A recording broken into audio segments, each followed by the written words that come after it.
السلام علیکم۔ S an Islamic history میں خوش آمدید۔ بسم اللہ الرحمن الرحیم۔ عبید اللہ ابن عمر رضی اللہ تعالی عنہ سے روایت ہے، فرماتے ہیں کہ میری عشاء اور فجر کی نماز کبھی جماعت سے نہ رہی تھی۔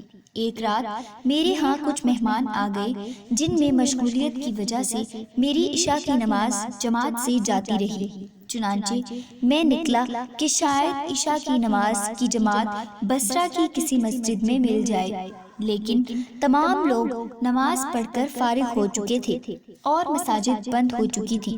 پھر میں اپنے گھر لوٹ آیا اور میں نے سوچا کہ بلا شبہ حدیث پاک میں آیا ہے کہ جماعت کی نماز فضیلت رکھتی ہے، اکیلے پر 27 درجے۔ تو میں نے عشاء کی نماز کو 27 مرتبہ پڑھا اور خواب میں کیا دیکھتا ہوں کہ میں ایک ایسی جماعت کے ساتھ ہوں کہ جو گھوڑوں پر سوار ہوں اور ہم مقابلہ کرتے ہیں ایک دوسرے سے، اور میں بہت ہانکتا ہوں اپنے گھوڑے کو، لیکن وہ نہیں مل سکتا۔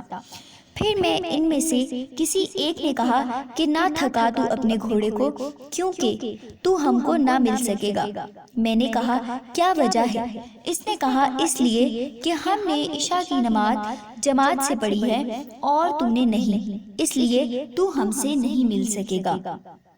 ناظرین، اگر آپ کو یہ ویڈیو پسند آئی ہو تو ہماری ویڈیو کو لائک کریں اور ہمارے چینل کو سبسکرائب کر دیں۔